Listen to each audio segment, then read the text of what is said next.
Hello friend, welcome to Sci-Fi Education. Today we are going to discuss topic seed and fruit.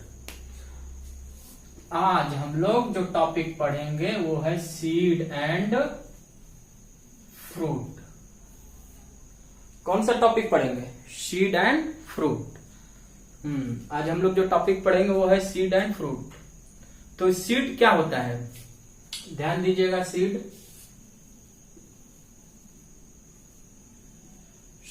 Is a fertilised ovule. बोलिए, fertilised ovule को क्या नाम देंगे? Seed. Seed is a fertilised ovule. कौन सा ovule? Fertilised ovule. अगर ये seed जो बना है after the fertilisation of ovule, ये सीड किसके बाद बना है? After the fertilisation of ovule. तो इसी सीड का हम लोग आज जो है स्टडी करेंगे. सीड की लेयर देखेंगे, सीड में कौन कौन से पार्ट होते हैं. सब लोग आ गए हो ना? हाँ, एक और बात कि जो भी स्टूडेंट इस वीडियो को बिना कॉपी और पेन लेकर देख रहे हैं तो उनसे मेरा रिक्वेस्ट है कि वो कॉपी और पेन साथ साथ लिए रहें और जो इम्पोर्टेंट टॉपिक लगे उसको तुरंत नोट करें. प्रीवियस जो मेरा लेक्चर है उसको भी देखें, उससे भी नोट कवर करें. और I hope this is the last topic of chapter 2 reproduction in flowering plant. तो आज हम लोग जो टॉपिक सीड डिस्कस कर रहे हैं दैट इज फर्टिलाइज्ड ओव्यूल. किसी भी सीड में कौन कौन से पार्ट होते हैं? तो every seed has mainly 3 part. कौन कौन से पार्ट होते हैं? तो एक होगा इसका सीड कोट. हाँ, साथ बोलते रहिए. Seed coat, seed coat. दूसरा cotyledon, second is cotyledon and third is embryonal axis. Embryonal axis. तो see what is seed? Seed is a fertilized. बोलिए मेरे साथ. Seed is a fertilized ovule. Good, very good. Seed is a fertilized ovule. How many part of seed? Seed का है कितने part? Seed has 3 part. Seed coat, cotyledon and embryonal axis. Very good. अब हम लोग देखेंगे seed coat क्या होता है. Seed coat. तो ये जो सीड कोट होता है ये 2 टाइप्स के होते हैं. कितने टाइप्स के होते हैं? 2 टाइप से. एक होगा testa and second is tegmen. Second is tegmen. तो इस सीड जो सीड कोट है उसके कितने part? 2 part. First is testa and second is tegument. अब क्या होता है टेस्टा और टेगुमेंट? थोड़ा इसका डिफरेंस देख लीजिए.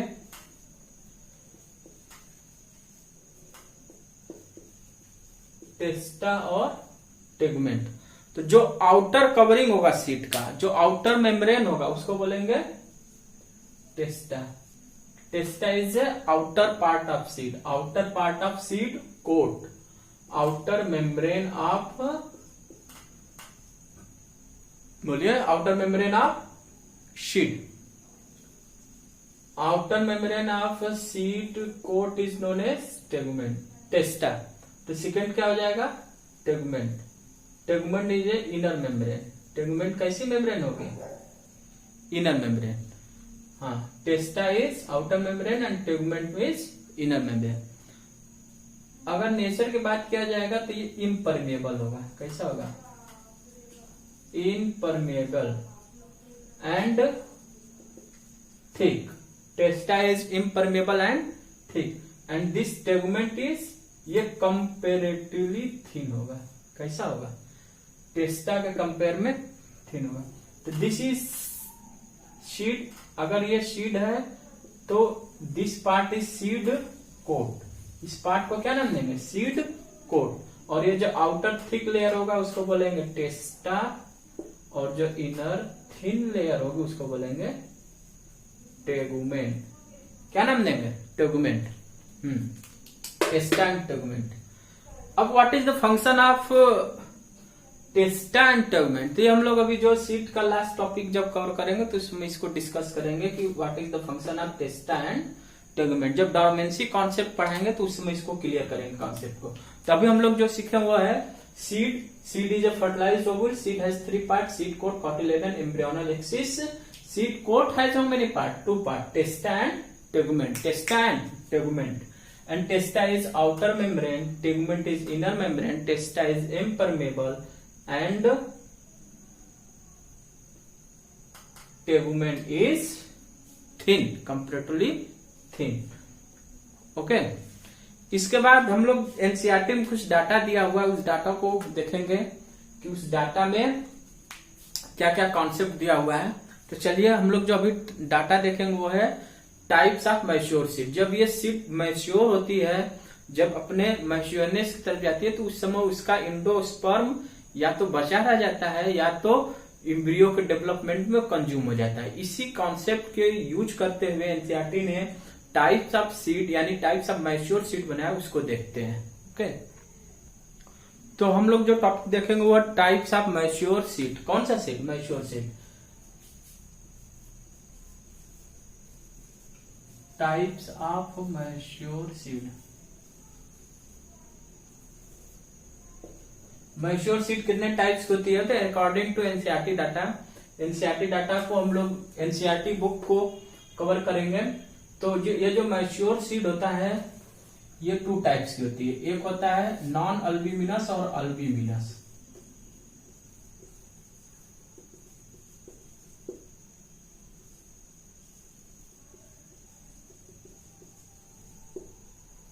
नॉन अल्ब्यूमिनस और अल्ब्यूमिनस. ये जो टाइप्स ऑफ मैच्योर सीड होगी वो 2 टाइप्स होगा, नॉन अल्ब्यूमिनस और अल्ब्यूमिनस. मेरे साथ बोल लीजिए, साथ साथ बोलिए. How many types of mature seed? 2 types, albuminous and non albuminous. Okay. तो ये जो नॉन अल्ब्यूमिनस सीड है, इसका मतलब ये है कि सीड के फॉर्मेशन में जो इंडोस्पर्म होता है,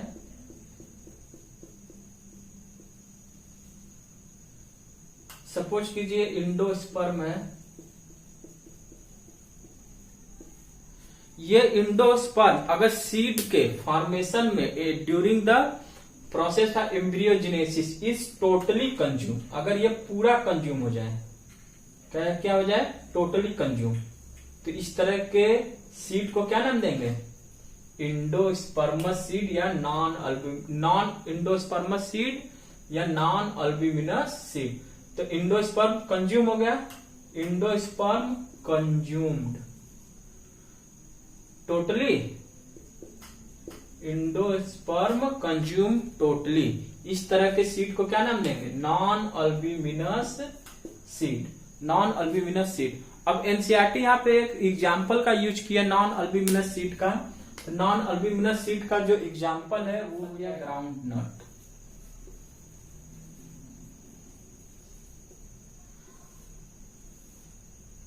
P and groundnut example of non albuminous seed. Non albuminous seed में इंडोस्पर्म होगा कि नहीं होगा?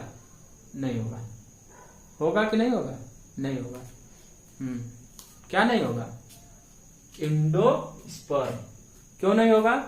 क्योंकि एम्ब्रियो के डेवलपमेंट में सीड क्योंकि एम्ब्रियो के डेवलपमेंट में पूरी तरह जो है कंज्यूम हो गया इंडोस्पर्म. ओके. अल्ब्यूमिनस सीड में क्या होगा? प्रेजेंट होगा कि नहीं होगा? प्रेजेंट होगा. आपके मन की बातें पता चल जाती हैं. तो अल्ब्यूमिनस सीड में प्रेजेंट होगा क्या? Endosperm. Endosperm present.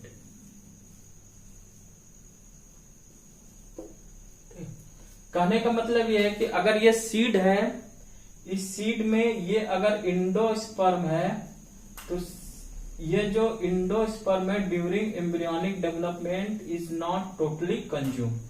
Totally consume नहीं होंगे. यानी कि endosperm is not totally consume. Endosperm totally consume नहीं होगा. अब आपका क्या काम है कि ये जो इंडोस्पर्मस सीड यानी अल्ब्यूमिनस सीड है, इसका आपको एक एक एग्जाम्पल याद करना है. क्या याद करना है? एक एक एग्जाम्पल. तो मेरे साथ बोलिए इसका एग्जाम्पल. अभी याद कर लीजिए, लाइफ में एक बार याद करिए. हाँ, ऑलवेज परमानेंट के लिए. पहला एग्जाम्पल याद कीजिए वीट, मन में बोल लीजिए वीट। वीट मतलब समझते हो ना, हाँ यही, ये क्या है वीट। उसके बाद दूसरा एग्जाम्पल मेज, क्या है मेज, दिस इज मेज। हाँ थर्ड एग्जाम्पल बार्ले,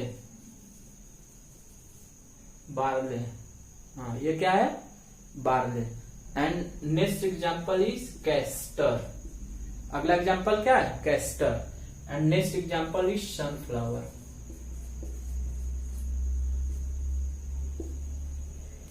तो एक बार हम मेरे साथ बोल दीजिए कि अल्बुमिनस सीड का एग्जाम्पल क्या है। एक साथ बोलिए मेरे साथ, वीट मेज बार्ले कैस्टर सनफ्लावर, वीट मेज बार्ले कैस्टर सनफ्लावर, वीट मेज बार्ले कैस्टर और सनफ्लावर। अब हम बोलेंगे एग्जाम्पल, आपको बताना होगा कि वो एंडोस्पर्मस सीड है कि नॉन एंडोस्पर्मस सीड है। ठीक, बोलिए मेज एंडोस्पर्मस, मेज एंडोस्पर्मस, मेज endosperms, wheat endosperms, wheat endosperms, wheat endosperms, castor endosperms, castor endosperms. हाँ लेकिन सनफ्लावर एंडोस्पर्मस, लेकिन groundnut non endosperms, groundnut non endosperms. Okay, अब हम लोग देखेंगे एक और एनसीईआरटी में डाटा दिया, व्हाट इज पेरिस्पर्म।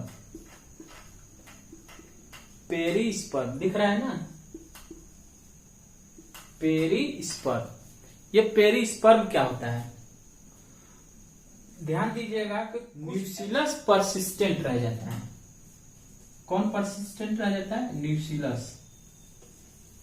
ऐसी सीड जिसमें न्यूसिलस परसिस्टेंट हो रहता है, यानी कि बचा रहता है, ऐसी सीड को बोलेंगे पेरिस्पर्म। बहुत इंपॉर्टेंट है, यहां से क्वेश्चन आ भी चुका है। पेरिस्पर्म में क्या परसिस्टेंट रह जाता है, हाँ न्यूसिलस। न्यूसिलस persistent seed is known as perisperm. Perisperm is nucleus persistent fruit. Fruit?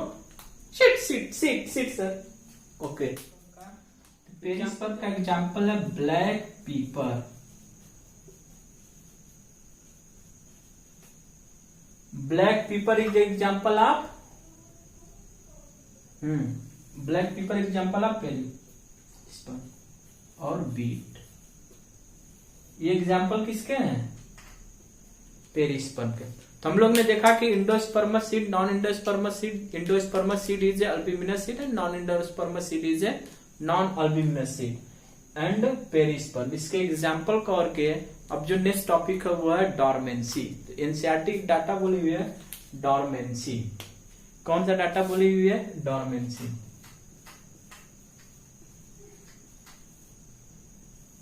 Dormancy, तो डॉर्मेंसी क्या होता है, बहुत ध्यान से सुनिएगा कि कोई सीड है, अगर उस सीड अपने इनएक्टिव स्टेज में चली जा रही है, किस स्टेज में, इनएक्टिव स्टेज में।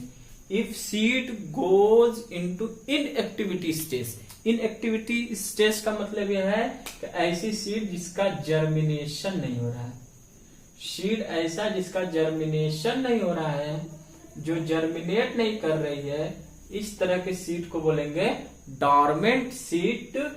क्या नाम देंगे, डॉर्मेंट सीड। और इस स्टेज को बोलेंगे, इस फिनोमेनन को बोलेंगे डॉर्मेंसी। तो एक्चुअल में देखिए डॉर्मेंसी में होता क्या, बहुत ध्यान से सुनिएगा कि डॉर्मेंसी की प्रोसेस में एक्चुअल में होता क्या है। तो डॉर्मेंसी, अभी हम लोग ने देखा था कि जो सीड होती है उसमें दो लेयर पाया जाता है, outer membrane is testa and inner membrane टेगुमेंट।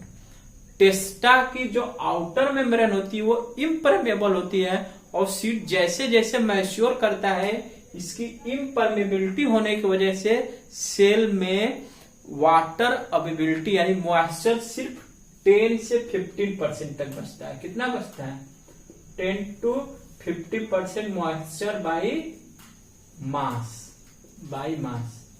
By mass, यानी कि सीड का मास अगर 100 ग्राम है तो उसका 10 to 15% ही वाटर होगा, और इस स्टेज में से जो सीड है वो जर्मिनेट नहीं कर पाएगी, यानी कि वो डॉर्मेंट हो जाएगी।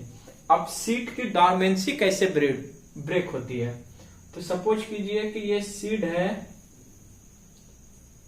ठीक। अब इस सीड का हमको डॉर्मेंसी ब्रेक करना है, तो ध्यान दीजिएगा कि इस सीड को अगर डॉर्मेंसी ब्रेक करना है तो इसका जो एक पोल होता है जिसको बोलते हैं माइक्रोपाइल, क्या बोलते हैं, माइक्रोपाइल। इसी होल, इसी पोर के थ्रू ये सीड प्रॉपर वाटर, एयर में मेनली ऑक्सीजन और टेम्परेचर एब्जॉर्ब करके थ्रू माइक्रोपाइल, माइक्रोपाइल से वाटर, एयर और टेम्परेचर एब्जॉर्ब करके क्या करती है, डिहाइड्रेट कंडीशन को ब्रेक करती है। किस कंडीशन को, dehydrate condition. Dehydrate condition it means कि 10 से 50% जो मॉइस्चर कंडीशन है उसको इंक्रीज करके लाती है 70 to 75%। और इस कंडीशन में जब सीड पहुंचती है तो उसकी डॉर्मेंसी ब्रेक होती है और क्या स्टार्ट हो जाता है, जर्मिनेशन। क्या स्टार्ट हो जाता है, जर्मिनेशन। तो सीड की जो जर्मिनेशन प्रॉपर्टी है वो after getting 70 to 75% of moisture by mass and this moisture is absorb through micropyle. Exam में अगर ये क्वेश्चन पूछा जाएगा कि कोई सेल डॉर्मेंट कंडीशन से एक्टिव कंडीशन में आ रही है, जर्मिनेशन कंडीशन में आ रही है, तो उस केस में इस जो पोर है जिसके थ्रू ये मॉइस्चर लेते उस पोर को क्या नाम देंगे, माइक्रोपाइल। क्या नाम देंगे, माइक्रोपाइल। क्या नाम देंगे, माइक्रोपाइल। तो हम लोग सीड से रिलेटेड जो इतना टॉपिक है, एनसीईआरटी में जितना टॉपिक दिया हुआ है उसको कवर कर चुके हैं। अब एनसीईआरटी का एक डाटा बहुत ही इंपॉर्टेंट है, वो बार बार दिया जाता है, वो ये है, ध्यान दीजिएगा, वो ये है। तो वो एनसीईआरटी जो डाटा दी है वो ये है कि सीड, अगर कोई सीड है तो उस सीड कितने मैक्सिमम टाइम तक जो है डॉर्मेंट कंडीशन में रह करके फिर वो डॉर्मेंसी ब्रेक होता है तो ग्रो कर सकती है, यानी कि वायबिलिटी ऑफ सीड। तो एनसीईआरटी दो डाटा दी हुई है, एक दी हुई है, हाँ कौन सा, एनसीईआरटी का वो लाइन कौन सा है, किसी ने पढ़ा है? यस सर हम पढ़े हैं। बताओ कौन सा, जल्दी बताओ। हाँ, Lupinus arcticus and date palm. Very good. Lupinus arcticus और रेड किया है डेट पाम। तो लुपाइनस आर्किटस और डेट पाम में ये बोला गया है कि जो लुपाइनस आर्किटस की सीड होती है वो 10,000 ईयर, 10,000 ईयर के बाद भी अगर इसको प्रॉपर माइक्रोपाइल से वाटर और मॉइस्चर और टेम्परेचर मिल रहा है, यानी फेवरेबल कंडीशन मिल रही है, तो लुपाइनस आर्किटस की जो सेल होगी वो इनएक्टिव से एक्टिव स्टेज में आ जाएगी, इनएक्टिव से एक्टिव स्टेज में आ जाएगी। और डेट पाम का जो डाटा दिया है वो 2000 ईयर, कितना दिया होगा, 2000 ईयर। इसको देख लीजिएगा, बहुत इंपॉर्टेंट है। इसके बाद हम लोग देखेंगे फ्रूट। हाँ, फ्रूट कौन सा सीजन चल रहा है, मई। कौन सा फ्रूट आने वाला है, मैंगो।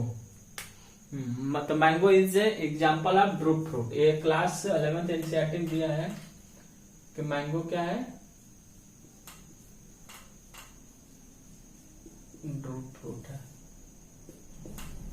तो कैसे फ्रूट ड्रूप फ्रूट होते हैं, हाँ very good, monocarpellary superior ovary से बनने वाला फ्रूट ड्रूप फ्रूट है, that is the part of class 11। अभी हम लोग देखेंगे कि ये फ्रूट क्या है। तो fruit is a fertilised ovary, fertilised ovary. Fertilised ovary को क्या नाम देंगे, fertilised ovary is a fruit, fertilised ovary is a fruit. ऐसा फ्रूट जो फर्टिलाइज्ड ओवरी से बना है, ऐसे फ्रूट को बोलेंगे true fruit, true fruit. Sir ji बोलो, सर जी जैसे ट्रू फ्रूट होता है वैसे फॉल्स फ्रूट भी होता है। Very good. जैसे ट्रू फ्रूट होता है वैसे फॉल्स फ्रूट भी होते हैं। और ये जो फॉल्स फ्रूट होता है, इस फॉल्स फ्रूट की डेफिनेशन ये है कि इसको बनने में ओवरी के अलावा another floral part help in, another floral part help in formation of fruit.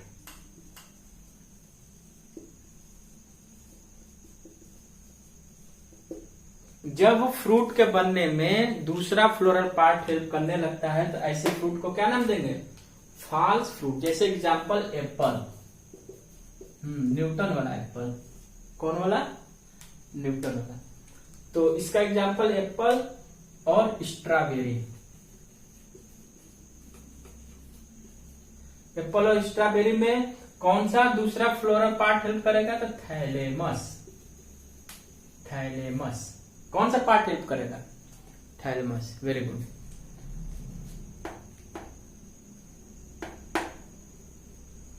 तो true fruit and false fruit. तो जो थैलेमस से नहीं बना हुआ है वो सब किस कैटेगरी में आ जाएंगे? ट्रू फ्रूट में। जैसे मैंगो, गुआवा,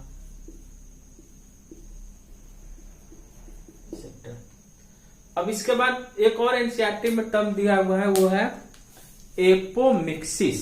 क्या दिया हुआ है? एपोमिक्सिस। दिख रहा है सबको?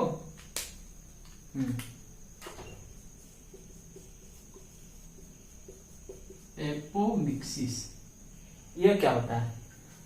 तो सीड विदाउट फर्टिलाइजेशन।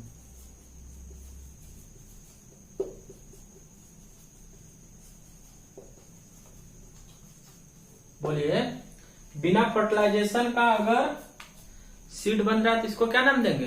एपोमिक्सिस। क्या नाम देंगे? Apomixis. Apomixis is fertilisation of seed without fertilisation. Sir ji बोलो। सर जी अगर बिना फर्टिलाइजेशन का फ्रूट बनेगा तो क्या नाम देंगे? अच्छा, बिना फर्टिलाइजेशन का फ्रूट बनेगा तो बोलेंगे पार्थिनोकार्पिक फ्रूट। Parthenocarpic fruit.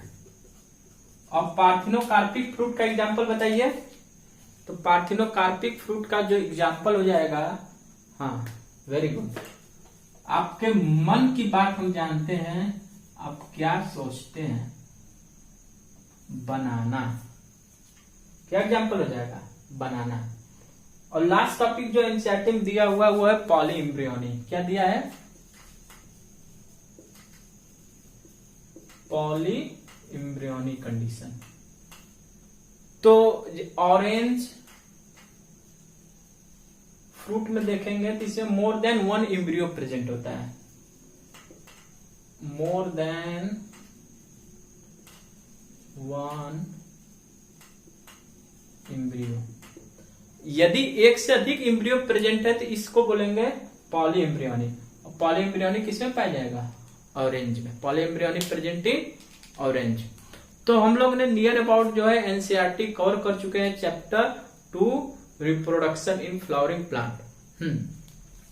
अगर आपसे कोई भी topic reproduction in flowering plant class 12 chapter 2 में कोई भी एक भी टॉपिक अगर नहीं समझ में आ रहा है तो आप कमेंट बॉक्स में उसका टॉपिक का नाम लिखिए, हम उस पर नेक्स्ट लेक्चर बना देंगे और अपना जो है 100% कोशिश करेंगे कि आपको अधिक से अधिक समझ में आए।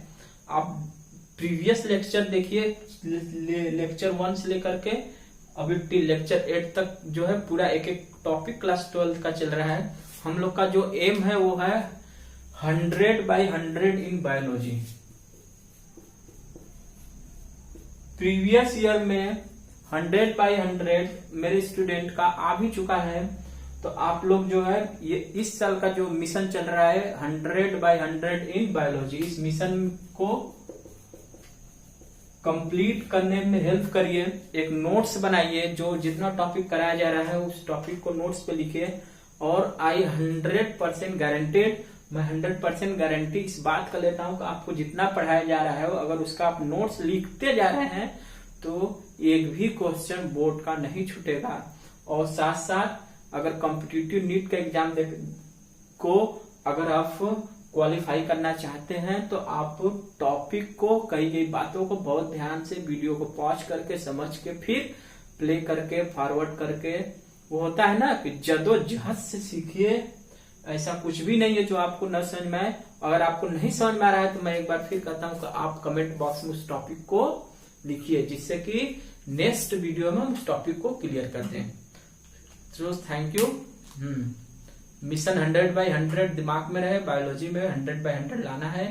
प्रीवियस ईयर हम लोगों ने इस लक्ष्य को, इस एम को हासिल कर लिया है। इस साल आपकी जिम्मेदारी बनती है, आपका ये कर्तव्य, ये ड्यूटी, मोरल ड्यूटी है कि आप जो है मिशन को क्या करें, कंप्लीट करें और अधिक से अधिक लोगों तक ये वीडियो जाए, शेयर करिए। Thank you, all the best. पढ़ते रहिए और मस्त रहिए। सर जी शायरी पढ़ो, शायरी सुनो।